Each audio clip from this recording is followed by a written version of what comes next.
할렐루야. 예수 그리스도께서 우리와 함께 하시고 성령님 껴져 이 시간 우리와 함께 하십니다. 제가 방금 기도드린 것처럼 이번 주 금요일이죠. 19일부터 약 보름간 청소년 올림픽이 우리가 생활하는 강릉을 중점으로 해서 평창과 횡성에서 열릴 예정에 있습니다. 한 5년 전쯤 기억이 우리 교회 입구부터 이 통제를 했었거든요. 우리 교회 입구부터. 근데 올해는 펜스를 안 치는 거면 그런 것이 없는 것 같기도 하고, 어쨌든 이게 평창 올림픽을 통하여서 KTX도 나고 우리가 사는 강릉 주변의 그 도로들이 좋아진 건 사실입니다. 이처럼 우리 동계 올림픽을 통하여서도 이러한 그런 여러 가지 좋은 일들이 많이 생기기를 바라고요. 또 세계 속의 강릉이 알려져서 또 경제도 활성화되고 모든 그 기능들이 더욱더 좋아지는 강릉이 되기를 소망해 봅니다. 물론 우리가 생활하는 강릉이기 때문에 여러분 시간 날 때 기억하시고 올림픽이 잘 치러질 수 있도록 위해서 기도해 주시기 바랍니다.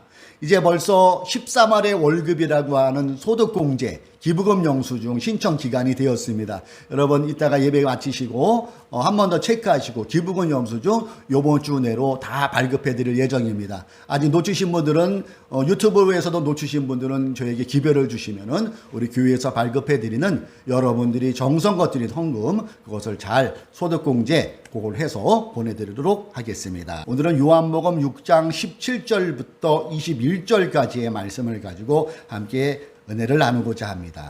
저는 본문을 근거하여서 제목을 그들이 가려던 땅에 이르렀다. 그들이 가려던 땅에 이르렀다. 이러한 제목으로 우리 말씀을 나눌까 합니다.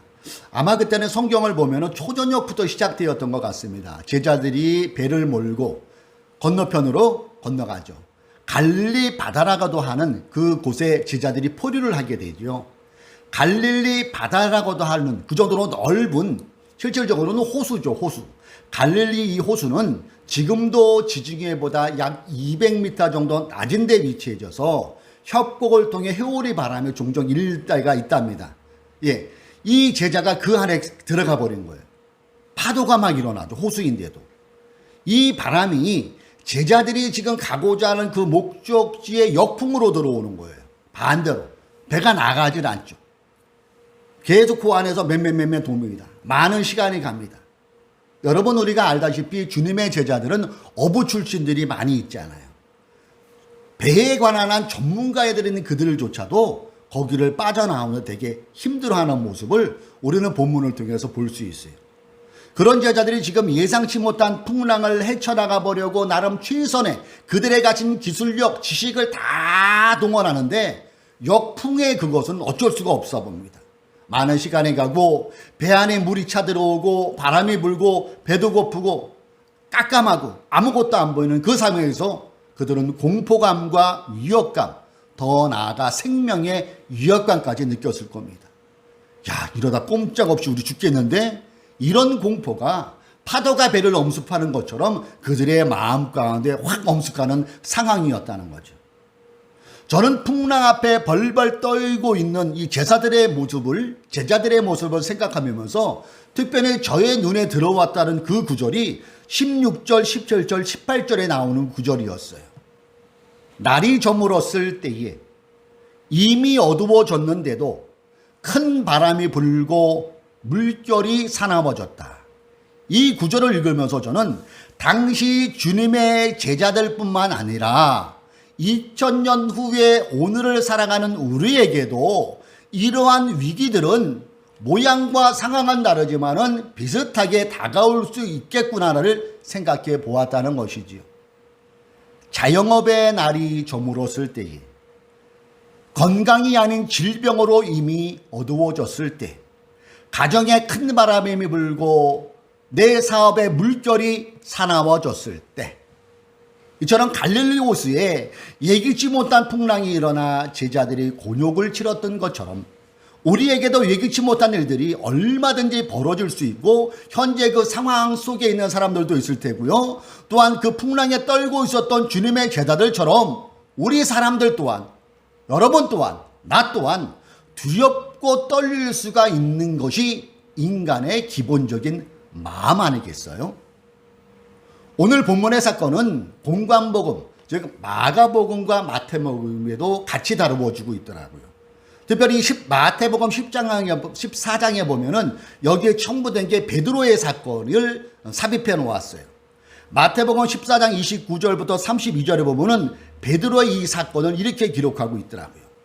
예수께서 오너라 하고 말씀하셨다. 베드로는 배에서 내려 물 위로 걸어서 예수께로 갔다. 30절.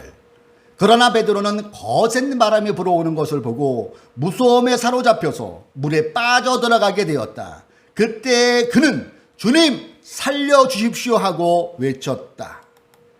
예수께서 곧 손을 내밀어서 그를 붙잡고 말씀하셨다. 믿음이 적은 사람아 왜 의심하였느냐.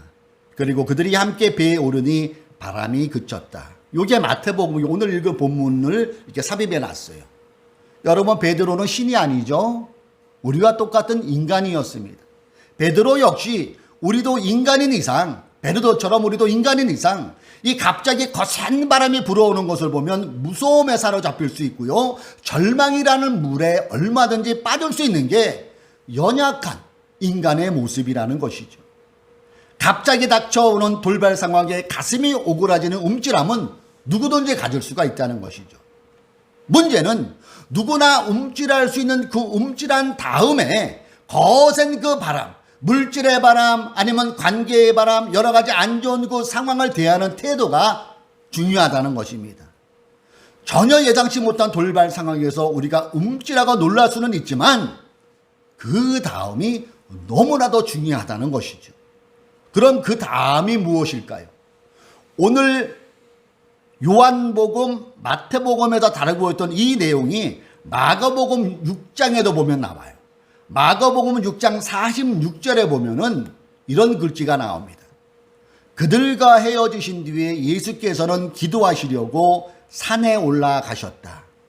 여기서 우리는 그 다음에 반드시 필요한 것을 발견해낼 수 있어요. 그게 무엇입니까? 기도하시려고. 우리는 주님께서 기도하시는 모습을 통해 그분이 주시는 능력과 권위와 지혜가 어디에서 출발하고 있는가를 알 수 있어야 된다는 거예요. 이 구절은 우리가 지지난주에 고독의 영성이라는 부분에서 살펴본 기억을 여러분 나십니까? 왜 예수님이 산에 올라가셨다고 했죠? 모든 것을 단절한 채 그분을 독대하기 위해서. 그분은 누굽니까? 하나님을 독대하기 위해서. 그 속에서 예수님은 기도하셨다는 것을 우리는 알 수 있어야 돼요. 이처럼 주님은 오직 하나님 한 분만을 바라볼 수 있는 그곳으로 스스로 본인을 몰고 간 거고, 그분과 깊은 영적 교제를 하셨고, 그 영적 교제, 기도에서 오는 힘, 즉 우리가 말하는 성령 충만함으로 공생의 3년 동안에 닥쳤던 여러 가지 돌발 상황들을 헤쳐나갈 수 있구나 하는 것을 얼마든지 생각해 볼 수 있는 내용이지요. 여러분 혹시 가나안 농군학교라고 들어보신 적 계십니까? 가나안 농군학교. 그곳이 아마 맨 처음에는 하남시에 세워졌고 지금은 이 캠퍼스가 원주 쪽, 신림면 쪽에 있는 걸로 기억하고 있어요. 이 가나안 농군학교를 세우신 분이 김용기 장로님이라는 분이고요. 이미 그분은 오래전에 소천하셨죠. 이 김용기 장로는 성경으로 우리 민족이 어떻게 세워질 수 있는가를 가르치며 몸소 행동으로 보이신 분이에요. 그가 세운 가나안 농군학교는 많은 사람들이 훈련을 받았고 여기 있는 저도 거기에서 4박 5일 훈련받은 기억이 납니다. 당시 유명한 것이 박정희 대통령이 잘 살아보세요, 잘 살아보세요. 어떻게 하면 우리나라가 잘 살아볼까? 그 고심을 하던 중에 가나안 농군학교를 방문했다는 거예요. 그곳에서 김용기 장로님의 강의를 듣고 감명을 듣고 만든 것이 우리가 잘 아는 새마을 운동의 시조였다고 합니다. 자, 여러분 예배 나오신 분들은 보이시죠? 이 화면에 사진을 하나 제가 띄워놨는데 왼쪽에 있는 분이 키가 잘 닮았어요. 60이 안 넘으신 걸로 제가 아는 단신입니다. 이분이 김용기 장로님이고요. 이때가 1938년 2월경에 이 사진을 찍었다고 합니다. 그리고 그 옆에 있는 약간 키 큰 그 친구가 여운현 선생, 독립운동가 여운현 선생의 육촌 동생인 여운혁이라는 사람이라고 합니다. 이 한 장의 사진은 1938년이면 한창 일제강점기 그 시작이었잖아요. 이 일제강점기 안에 기독청년의 간절함이 묻어나오는 사진이 이 사진 아니겠어요? 이 사진 문구에 뭐라고 적혀 있냐면은 여러분 화면에 조그마해서 안 보여서 제가 읽어드릴게요. 조국이여 안심하라. 조국이여 안심하라. 1938년 2월. 그리고 그가 늘 기도하는 가나안 농문학교 이 기도실 앞에도 그런 똑같은 글귀를 쓰여놔서 들어갈 때 나올 때마다 이 글귀를 쳐다보며 마음에 새겼다고 합니다. 그것이 조국이여 안심하라. 그런데 여러분, 조국이여 안심하라 다음 그 다음 번은 생략된 것 같아요. 조국이여 안심하라. 그리고 무엇을 그는 말하고 싶었을까요? 저는 조국이여 안심하라. 내가 기도하고 있다. 이런 글귀가 아니었나 생각해 봅니다. 1930년대 들어 일제의 무단 통치와 신세 참여 강요가 노골화된 시점에 김영기 장로 또한 왜 여러 가지 풍랑, 왜 여러 가지 갈등, 왜 여러 가지 어려운 일이 왜 없었겠습니까? 지금보다도 더 많이 있을 수가 있었을 것입니다. 그러나 그럴 때마다 그는 하나님께 엎드렸어요. 그럴 때마다 그는 엎드려 하나님께 기도했습니다. 그럴 때마다 그는 기도를 통해 하나님의 붙잡아 주심을 체험하고 그를 단단한 신앙으로 만들었으면 물론 조국의 근대화에 혁혁한 기여를 할 수 있는 삶을 살았다는 것이죠. 이게 기도의 힘 아니겠어요? 제자들이 풍랑이 난 바다에서 주님이 다가오시는데 그들은 유령인 줄 알고 무서워 벌벌 떨었어요. 이처럼 지금 우리는 무엇 때문에 놀라고 있습니까? 지금 우리는 그 무엇 때문에 두려워하고 있습니까? 무엇이 여러분을 두렵게 하고 있습니까? 가정의 불화입니까? 결혼의 절벽입니까? 취업의 깜깜함입니까? 연애전선에 문제가 생겼습니까? 사업이 너무나도 꼬이고 계속 마이너스 상황입니까?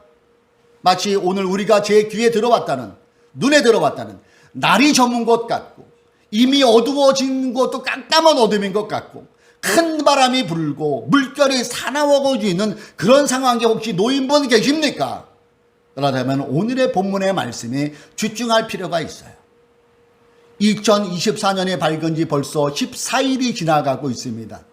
올해는 청룡, 푸른 용의 해라고 해서 희망이 가득한 것 같지만은 실질적으로 뉴스나 SNS를 통해서 들려오는 소식은 안보도 깜깜하고 경제도 깜깜하고 정치는 더 깜깜한 그런 상황이 우리 귀에 들려오고 있지 않습니까? 그리고 내 개인적으로 여러 가지 상황 속에서 풍랑을 일고 있지 않습니까? 사람인 이상 이것을 피할 수는 없을 것입니다. 그럴 수 있습니다. 주님의 제자들도 순간의 풍랑 앞에 두려워했듯이 연약한 우리 인간은 충분히 두려워할 수 있대도요. 걱정할 수 있대도요. 그러나 이게 중요한 게 아니라 그 다음에 태도라는 거예요. 안 믿는 사람들은 여러 가지 거를 찾아가 봅니다. 어떤 분들은 새해 신년 운수 속에 자기 운명을 한번 점쳐보는 사람들도 있고 어떤 분들은 새해 해돋이를 맞아서 자기 인생을 한번 희망차게 설계해보는 사람들도 있을 테고 어느 분은 건강 그렇게 나름대로 새해 희망을 자꾸 만들어 보려고 할 수 있어요. 그러나 우리 믿는 우리들이 다른 게 뭔지 아세요? 우리에게는 기도가 있다는 거예요. 즉 우리 뒤에는 풍랑 위를 걸어오시는 예수님을 주님의 제자들이 본 것처럼 우리에게는 예수 그리스도 능력의 구는 그 하나님이 우리의 뒤에 딱 하고 버티고 있다는 것이 우리에게는 희망이 될 수 있다는 것입니다. 우리 주님께서 몸소 본을 보이시는 기도가 이제 우리가 새해를 맞이한 우리가 더욱더 이것을 실천할 수 있다면 우리 각자의 인생에서 벌어지는 돌발 상황이라는 그 풍랑에서도 저와 여러분은 우리를 다독여 주시고 우리가 출렁출렁거리는 여러분 각자의 인생의 배에 올라타 주시는 그 예수 그리스도를 만날 수 있다는 것입니다. 그리고 오늘 우리가 함께 읽은 본문 20절과 21절의 그 역사하시는 하나님을 우리가 만날 수 있다는 것입니다. 본문 20절과 21절은 이렇게 말씀합니다. 예수께서 그들에게 말씀하셨다. 나다! 두려워하지 말아라. 여러분 지금 여러분 각자의 인생의 배에 주님께서 올라타면서 말씀하시는 그 주님의 음성을 우리가 들을 수 있어야 돼요. 사랑하는 내 아들아, 사랑하는 내 딸들아, 사랑하는 내 성도야, 나다! 안심하라. 주님의 이 말씀이 있는 한 우리에게는 다시 희망을 그려낼 수 있을 것입니다. 그리고 20절에서 주님은 우리에게 말씀하시는 거예요. 그래서 그들은 기꺼이 예수를 배 안으로 모셔들었다.